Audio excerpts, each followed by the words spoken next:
వరి, ప్రత్తి తర్వాత అధిక విస్తీర్ణంలో రైతులు సాగు చేస్తున్న పంట మొక్కజొన్న. మొక్కజొన్నను ఆహార పంటగానే కాక పశువులకు దానాగా, పరిశ్రమలలో ముడిసరుకుగా ఉపయోగిస్తుంటారు. తక్కువ పెట్టుబడితో స్వల్పకాలంలో నికర ఆదాయం పొందగలిగే పంట కావడంతో రైతులు ఎక్కువగా మొక్కజొన్న సాగుపై ఆసక్తి చూపిస్తున్నారు. ఈ కాలంలో ఎక్కువగా వర్షాధారంగానే ఈ పంటను సాగు చేస్తారు. ప్రస్తుతం మొక్కజొన్న చాలా చోట్ల నెల రోజుల లోపు వయసులో ఉంది. ఈ దశలో పెరుగుదల కోసం సరైన పోషక యాజమాన్యం చేపట్టాలి. అలానే మొక్కజొన్న కీలక దశల్లో నీటి ఎద్దడికి గురి కాకుండా చూసుకోవాలి.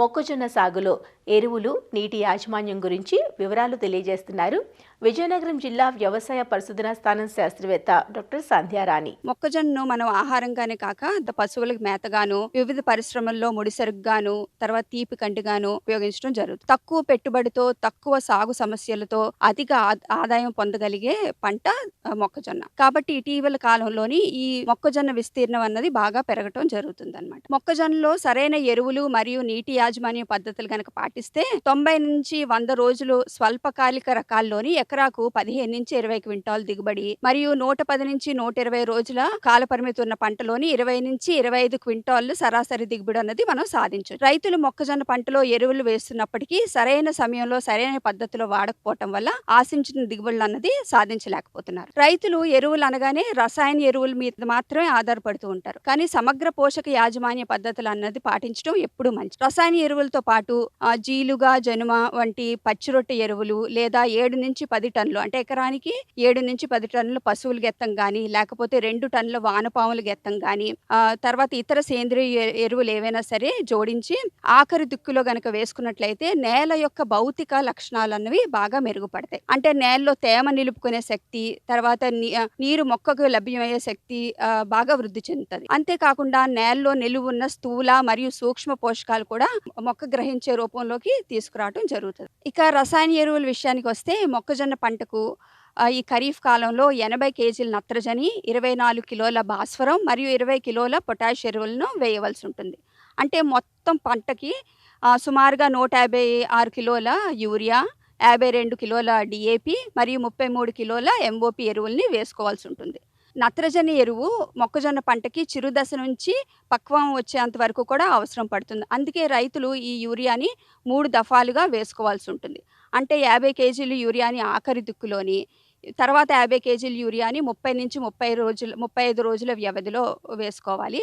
తర్వాత లాస్ట్ 50 కేజీల యూరియాని సుమారుగా 50 నుంచి 55 రోజుల పంటకాలం ఉన్నప్పుడు వేసుకోవాల్సి. తర్వాత భాస్వరం ఎరువులు నేలలో కరిగి మొక్కకి చాలా నెమ్మదిగా లభ్యమవుతాయి. కాబట్టి ఆఖరి దిక్కులోనే ఈ భాస్వరం ఎరువుల్ని వేసుకోవాలి. ఈ మొక్కజొన్న పంటకు సుమారుగా 52 కేజీల డిఏపి భాస్వరం ఎరువుని డిఏపి రూపంలో వేసుకోవాలి. ఒకవేళ రైతులు సింగిల్ సూపర్ ఫాస్ఫేట్ రూపంలో గనక వేసుకోవాల్సి ఉంటే సుమారుగా ఎకరానికి 150 కేజీల సింగిల్ సూపర్ ఫాస్ఫేట్ ఎరువుని ఒకేసారి ఆఖరి దిక్కులో వేసుకోవాలి. మొక్కజొన్న పంటకు పొటాష్ ధాతువు గింజ మొలకెత్తిన 8 వారాల వరకు, తర్వాత పూత సమయంలోని గింజ గట్టిపడే దశలోని కూడా చాలా అవసరం ఉంటుంది. కాబట్టి రైతులు 33 కేజీల మ్యూరేట్ ఆఫ్ పొటాష్ ఎరువుని 2 దఫాలుగా, అంటే మొదటి దఫా ఆఖరి దుక్కిలోని, రెండో దఫా ఆఖరి యూరియా వేసినప్పుడు దాంతో కలిపి మొక్కకి వేసుకోవాల్సి ఉంది. ఈ పైన చెప్పిన ఎరువులన్నీ కూడా మొక్కకి వేసేటప్పుడు కూడాను కొన్ని పద్ధతులు అన్నవి పాటించి జాగ్రత్తలు అన్నవి తీసుకోవాల్సి ఉంటుంది. పైపాటుగా ఎరువులు వేసేటప్పుడు మొక్కకు చాలా దగ్గరగా వేసుకోవాలి. అంటే మొక్కకు సుమారుగా 1 నుంచి 2 సెంటీమీటర్ల దూరంలోని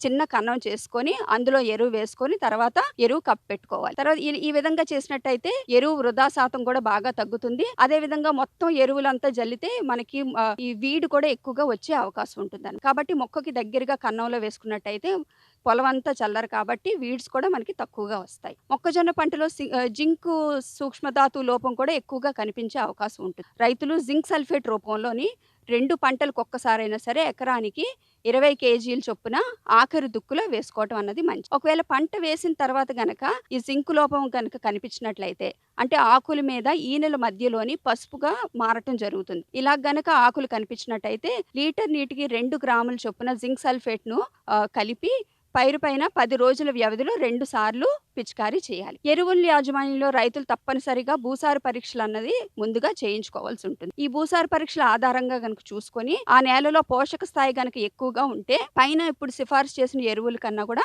ఒక 30% వరకు ఎరువులు తగ్గించుకో. అయితే ఒకవేళ పోషకాలు గనక తక్కువుంటే ఒక 30% పెంచుకొని ఎరువులు వేసుకోవాల్సి ఉంటుంది. ఇలా గనక చేసుకున్నట్లయితే రైతులు ఖర్చు కూడా పంటకి బాగా తగ్గించుకోవచ్చు. అలాగే పంట దిగుబడి కూడా పెంచుకోవచ్చు. ఇక ఈ మొక్కజొన్న పంటలో నీటి యాజమాన్యం గనక చూసుకున్నట్లయితే మనం ఈ పంటకి మొత్తం కాలంలోని 500 నుంచి 60 మిల్లీమీటర్ల నీరు అన్నది అవసరం పడుతుంది. ఈ పంట కాలంలో సుమారుగా 6 నుంచి 8 నీటి తడులు అనేది తప్పనిసరిగా ఇవ్వాలి. విత్తేటప్పుడు గింజ మొలకెత్తడానికి ఒక తడి ఇవ్వాల్సి ఉంటుంది. తర్వాత విత్తిన 15 రోజులకు అంటే సుమారుగా ఒక 5 ఆకులు వచ్చేటప్పుడు రెండవ తడి అన్నది ఇవ్వాలి. తర్వాత 30 నుంచి 35 రోజులు అంటే పంట మోకాలెత్తు వరకు వచ్చినప్పుడు ఇంకా తర్వాత మూడో తడి ఇవ్వాల్సి ఉంటుంది. ఆ తర్వాత తడులన్నీ కూడా పూత దశలోని, పూత వచ్చిన 15 రోజులకి, తర్వాత గింజ పాలు పోసుకునే దశలోని, అలాగే గింజ గట్టిపడే దశలోని నీటి తడులు తప్పనిసరిగా ఇచ్చుకోవాలి. ముఖ్యంగా ఉదయం గనక మనకు లేవగానే ఆకులు చుట్టుకున్నట్లు కనిపిస్తే ఆ పంటకి నీటి ఆవశ్యకత ఉన్నదాన్ని గుర్తించి తప్పనిసరిగా నీటి తడులు ఇవ్వాల్సి ఉంటుంది. ఈ విధంగా రైతులు ఎరువుల యాజమాన్యం మరియు నీటి యాజమాన్యం గనక మొక్కజొన్న పంటలో సరిగ్గా చేసుకున్నట్లయితే ఆశించిన దిగుబడులు అనేవి అంటే సుమారుగా ఖరీఫ్ సీజన్లో 20 నుంచి 25 క్వింటాల దిగుబడి అనేది తప్పకుండా రైతులు సాధిస్తారు.